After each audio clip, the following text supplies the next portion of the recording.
Assalamualaikum warahmatullahi wabarakatuh. Senang sekali kembali bertemu kita di pagi hari ini dalam indahnya Ramadan. Saya Hilbram Dunar bersama dengan guru-guru kita yang sudah hadir. Ada Kiai Sumarno Syafi'i. Assalamualaikum Waalaikumsalam Kiai. warahmatullahi wabarakatuh. Ustadz Azhari Nasution. Assalamualaikum Waalaikumsalam. Ustadz. Dan juga ada Gus Han. Assalamualaikum Gus. Assalamualaikum warahmatullahi wabarakatuh.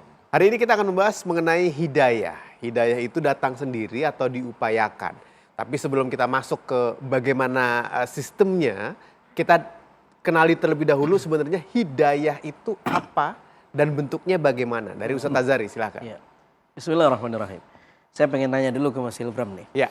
Mas Hilbram kalau dikasih hadiah seneng nggak? Seneng banget. Seneng banget. Iya, walaupun jarang ya.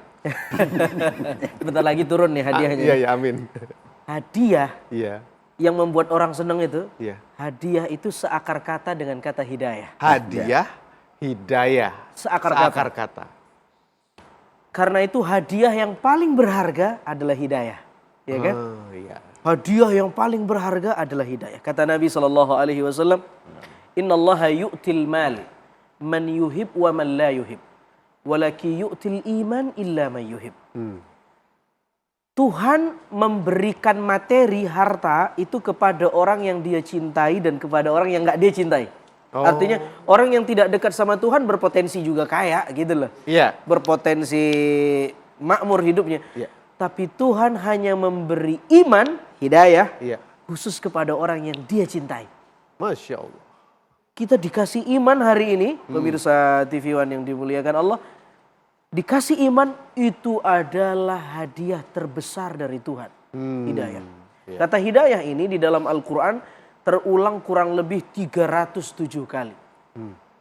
Saking luar biasa mahalnya hidayah ini, Iya. kita memintanya setiap hari. Ihdinas siratal mustaqim. Tuhan, hantarkan kami ke jalan yang lurus, ke jalan hidayah. Iya. Ini menarik nih.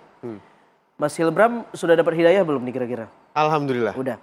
Sudah dapat hidayah, tapi kenapa masih minta hidayah? Ya kan? Betul juga. Kita minta tuh. Iya, iya. 17 kali loh. Iya. Ihdinas siratal mustaqim. Kata para ulama, Iya. permintaan kita kepada Tuhan terkait hidayah itu namanya talabus sabat. Jadi ada permintaan meminta sesuatu yang belum ada agar diadakan menjadi ada. Iya. Saya belum nikah. Iya. Saya minta sama Allah, ya Allah, saya pengen banget punya bini. Iya. Tuh. Tapi udah kan Ustadz? Contoh. Oh iya, kirain lagi. Contoh. Iya. Ini namanya talabul husul. Iya. Minta yang belum ada agar menjadi ada. Iya. Tapi ada talabus sabat wad dawam. Salah satunya Syekh As-Sabuni mengatakan, meminta sesuatu yang sudah ada agar dilanggengkan menjadi ada. Dilanggengkan menjadi ada. Dilanggengkan menjadi Salah ada. satunya hidayah. Sama seperti seorang ayah, ada anaknya yang naik motor, nak pegang kuat ya. Iya bah katanya. Udah mau nancep gas, ngomong lagi ayahnya, pegang yang kuat. Nyuruh lagi. Iya. Di jalan, pegang yang kuat. Sama seperti kita minta sama Tuhan. Oh. Hidayah ya Allah. Hidayah ya Allah. Ihdinas siratal mustaqim ya Allah. Iya. 17 kali. Permintaan ini namanya talabud dawam wassabat. Meminta yang sudah ada agar dijadikan langgeng terus. Iya. Kenapa kita minta 17 kali? Menunjukkan hidayah betapa pentingnya dalam hidup kita. Iman. Iya. Oke. Masya Allah. Baik, terima kasih Ustadz. Gusan. Ya, innallaha la yughayyiru ma biqaumin hatta yughayyiru ma bi anfusihim. Allah tidak akan merubah nasib sebuah kaum sampai kaum itu ingin merubah dirinya sendiri. Iya. Artinya ada upaya, ada ikhtiar, ada semangat untuk mencari hidayah itu. Hidayah itu tidak bisa datang sendiri, tetapi kita harus upayakan. Karena kalau tadi disampaikan oleh beliau bahwa setiap hari kita selalu berikhtiar untuk meminta sampai 17 kali, Iya. maka dibarengi juga dengan tindakan. Berbarengan antara doa dan tindakan. Nah, hidayah itu tidak akan datang tiba-tiba kepada kaum rebahan. Ya kan? Tetapi Kaum kepada rebahan. orang yang memang betul-betul berniat mendapatkan hidayah itu sendiri. Iya. Jadi jangan salahkan si hidayah itu ketika kita tidak bisa berubah. Oh. Jadi kan ya udahlah nanti ya nunggu dapat hidayah gitu. Oh, Nah, iya, kan banyak iya, seperti iya. itu kan. Iya. Mau beramal nggak? Mau berumroh nunggu Iya. dapat hidayah. Iya. Mau pakai hijab nunggu dapat hidayah. Nah, padahal tidak seperti itu. Yang jelas Oh. tadi kan seperti itu. Innallaha la yughayyiru ma biqaumin hatta yughayyiru ma bi anfusihim. Jadi Allah tidak akan merubah nasib satu kaum Iya. selama kaum itu tidak ingin berusaha untuk merubah. Jadi harus ada upayanya Ada upayanya terlebih kita dahulu. untuk bisa merubah diri kita agar hidayah itu datang. Iya. Nah, ikhtiar ini dalam rangka membuka hati kita, kemauan diri kita untuk mendapatkan nur itu, mendapatkan cahaya itu. Kalau diri kita denial, diri kita nutup, nggak akan bisa hidayah itu masuk. Ya, oke. Kiai, bagaimana Kiai? Kalau kita bicara mengenai hidayah, Allah berfirman berkaitan bagaimana apakah hidayah itu datang spontanitas. Memang hidayah itu adalah hak prerogatifnya Allah. ya, Namun bagaimana manusia bisa mendapatkan hidayah? Yang Allah berikan kepada kita sekarang ini, hidayah yang sudah bentuk secara global. Karena kita udah masuk orang mukmin. Alhamdulillah, luar biasa. Tapi apakah hidayah itu tanpa kita upayakan? Ya harus diupayakan kata Allah. Walladzina jahadu fina lanahdiyannahum subulana. Jadi mengupayakan hidayah itu namanya mujahadah. Masya Allah. Ini mujahadah kita. Jadi meminta hidayah setiap dalam sholat, dalam sehari semalam 17 kali kita baca tuh. Itu sebagai mujahadah kita kepada Allah, jangan sampai lepas.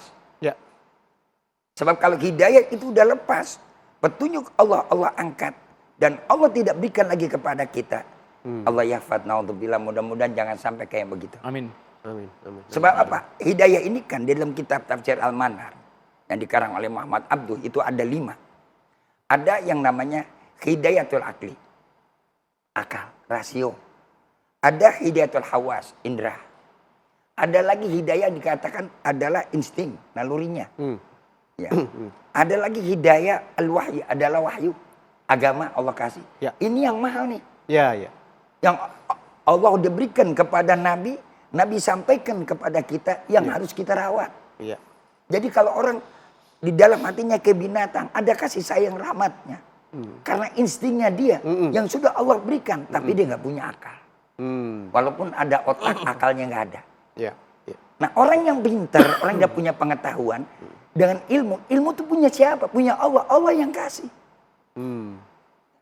Tapi itu ilmu bisa akan hilang ketika instingnya juga akan diangkat oleh Allah. Sehingga ilmu itu tidak melahirkan kemanfaatan. Apalagi ini agama yang Allah kasih kepada kita. Makanya tadi, kenapa setiap sholat inti dalam jantungnya suratul Fatihah. Inti suratul Fatihah adalah ihdinas siratal mustaqim. Ini adalah mujahadah yang paling besar. Oleh karena itu, kesimpulan yang kita bahas sekarang ini, hidayah tidak akan dapat kalau tanpa kita upayakan mempertahankannya. Bagaimana dia sebut nih hidayah? Ya, Hidayah itu tetap ada di pada kita. ya. Disitulah dituntut kita mujahadah. Mujahadah kita yang paling besar cuma satu, ada di dalam di dalam sholat. Ya. Maka kalau kita betul-betul sholatnya kontinuitas, sholatnya itu benar. Sampai Allah bilang, qad aflahal mu'minuna alladzina hum fi sholatihim khashi'un. Apabila dia betul-betul khusyuk, mendapatkan kenikmatan sholat, berarti dia sudah mendapatkan kenikmatan hidayah. Ketika mereka tidak mendapatkan kenikmatan sholat, sholat menjadi beban, hidup menjadi beban, ketika itu pula dia sudah tidak mendapatkan kenikmatannya hidayah. Arti hidayah itu ada, sama juga orang punya baju, tapi bagaikan mereka tidak pernah pakai baju. Oh. Dia pakai baju, tapi terasa nggak pakai baju. Iya, iya. Dia orang beragama, tapi seakan-akan dia kehilangan daripada jalur agama. Dan ini yang sekarang terjadi kepada Iya, kita. kita tahan dulu di situ Kiai. Karena menarik untuk membahas itu, apalagi kalau kita melihat ke depannya, apakah orang yang sudah mendapatkan hidayah itu bisa kehilangan hidayahnya? Apa ciri-cirinya dan bagaimana untuk mempertahankan hidayah tersebut di diri kita? Akan kita bahas sebentar lagi ya guru-guru ya. Jangan kemana-mana, sebelumnya saya akan ajak Anda untuk melihat sebuah tayangan tentang atau liputan tentang kondisi di Palestina pasca diserangnya warga Palestina oleh tentara Israel. Seperti apa? Ini dia.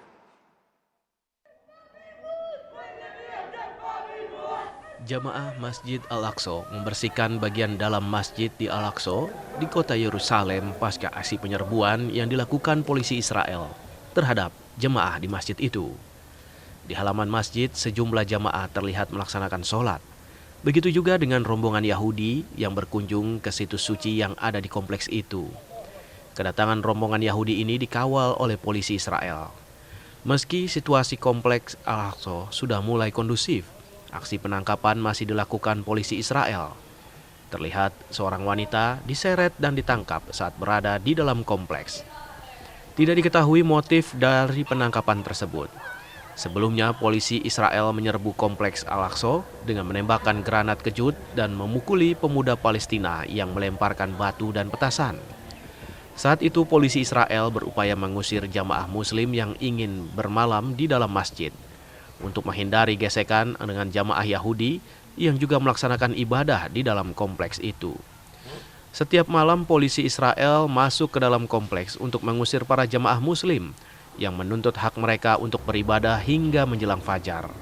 Biasanya praktek bermalam ini hanya diizinkan selama 10 hari terakhir di bulan Ramadan. Selama Ramadan, Masjid Al-Aqsa biasanya dipenuhi oleh jamaah. Secara bersamaan, jamaah Yahudi juga sering berkunjung ke situs suci mereka yang terletak di dalam kompleks Al-Aqsa. Bentrokan serupa pernah terjadi 2 tahun lalu hingga berbuntut perang berdarah selama 11 hari antara Israel dan kelompok Hamas di Gaza.